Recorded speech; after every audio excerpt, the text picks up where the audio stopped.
Um verdadeiro Frankenstein, misturando partes de peixe, macaco e réptil.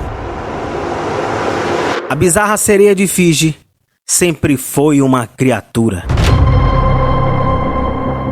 que despertou curiosidade desde que foi trazida do Japão por um marinheiro americano no início dos anos 1900.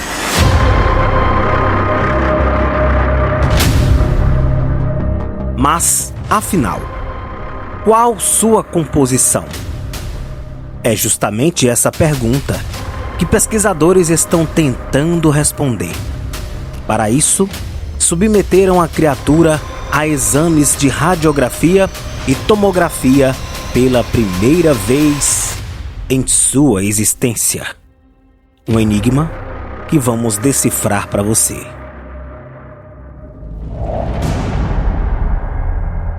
Ao longo do século XIX e início do XX, os freak shows atraíam um número cada vez maior de espectadores. Circos itinerantes apresentavam atrações com super-humanos, pessoas fisicamente alteradas ou com algum tipo de peculiaridade, como as mulheres barbadas, por exemplo. Uma das atrações mais conhecidas da época foi a sereia de Fiji, que teria sido encontrada no início dos anos 1800 por marinheiros japoneses perto das ilhas de Fiji, no Pacífico Sul. Após passar por diversos proprietários, a criatura foi popularizada nos Estados Unidos por P.T. Barnum e fez um capitão do século XIX perder sua fortuna. Já se inscreva no canal, clique no sininho opção todas e, claro, deixe o seu like para valorizar nosso trabalho. Vamos então com essa lenda que logo no início dos anos 1800, a curiosa sereia foi encontrada perto das ilhas de Fiji, no Pacífico Sul. Intrigados, marinheiros japoneses deram nome ao ser capturado e trouxeram-na para a terra firme. Naquela época, comerciantes holandeses possuíam certa ligação com o mercado japonês. Dessa forma, após algumas negociações amigáveis, a sereia foi comprada em meados da década de 1810. Por anos, o ser marítimo fez sucesso em terras holandesas até chamar a atenção de Samuel Barrett Eddes. Profundamente intrigado pela entidade mística, o capitão norte-americano arrematou a sereia por $5.000 espanhóis em 1822, o que equivaleria a cerca de $126.000 atualmente, quase R$640 mil. Quem aponta é o Guinness Book. Mas não foi só isso. Para arrecadar o dinheiro, Eddes vendeu o navio mercante de Pickering, do qual ele tinha apenas 1/8 das ações. A embarcação foi arrematada por $6.000 espanhóis. Os $1.000 restantes ele usou para garantir uma passagem até a Inglaterra. Com um tórax semelhante ao dos humanos e uma cauda grossa, a sereia foi exibida em Londres naquele mesmo ano.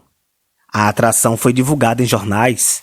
A feira da exposição estava sempre lotada e as opiniões sobre sua veracidade eram bastante divididas. Eddes, porém, não tinha dúvidas. Estava convencido da existência dos tritões. Com todo o sucesso da exibição da sereia, a comunidade científica ficou maluca para desvendar a verdade sobre o tal ser. O Guinness aponta, entretanto, que Stephen Ellery, dono dos outros 7/8 do The Pickering, entrou com uma ação na justiça contra a venda da embarcação. A vida de Eddes foi por água abaixo quando a farsa da sereia foi comprovada e os tribunais decidiram que ele seria forçado a trabalhar o resto de sua vida para saldar sua dívida. Em meados de 1840, Samuel Barrett Eddes morreu e deixou seu bem mais precioso de herança para o seu filho. Cansado da sereia, no entanto, o jovem vendeu o artefato para Moses Kimball, integrante do Museu de Boston. Àquela altura, apesar das declarações da sereia ser falsa, ela ainda gerava muita curiosidade. Uma vez detentor do espécime, Moisés imaginou que um amigo de Nova York saberia como proceder com a sereia.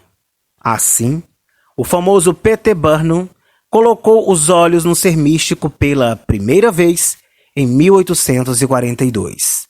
Profundo apreciador do oculto, Barnum passou a alugar a sereia de Moisés e expô-la no Museu Americano de Barnum, em Nova York. Pagando $12,50 por semana de dólar, ele passou a ganhar milhares de dólares. Pelo mundo, percebendo a fama da criatura e a forma como ela conquistava o olhar dos curiosos, Barnum decidiu criar uma publicidade mais agressiva. Assim, enviou cartas anônimas para diversos veículos jornalísticos apresentando a sereia. Nos textos, explicava que um explorador havia capturado a criatura durante uma de suas viagens na América do Sul, sob o nome de Dr. J. Griffin. Então, um empregado de Barnum passou a viajar com a sereia, alegando tê-la encontrado. O sucesso da peça era inegável e Barnum pensava ter tirado a sorte grande. Após o incêndio no Museu Americano de Barnum, entretanto, a sereia desapareceu em 1859. Seu paradeiro nunca mais foi encontrado e a memória ficou para as fotos e ilustrações. O legado da suposta sereia se seguiu por anos, ainda mais quando outros espécimes parecidos apareceram. Especialistas, contudo, estavam determinados a desvendar a história por trás da criatura de Barnum. Foi descoberto, então, que o ser místico, na verdade, era composto pelo tronco, um macaco costurado à metade de um peixe. No caso da sereia de Fiji, como repercutido pela Live Science, o artefato poderia ser a junção de um orangotango com um salmão. Segundo um artigo publicado pela revista Western Folklore na época, a sereia provavelmente foi criada por um pescador japonês no início de 1800. Essa seria uma tradição asiática que, desconhecida pelo Ocidente, enganou desavisados e ainda garantiu um mundo de fama para aqueles que decidiram expô-la.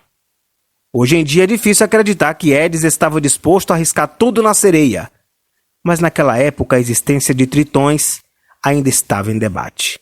Realmente, não se sabia se as sereias eram reais ou não. Edis pensou que sua sereia resolveria a questão e faria sua fortuna. Mas enfim. Acontece que, do século XVII até meados do século XIX, o Japão tinha uma rígida política isolacionista, conhecida como Sakoku, que limitava o comércio e o contato com nações estrangeiras.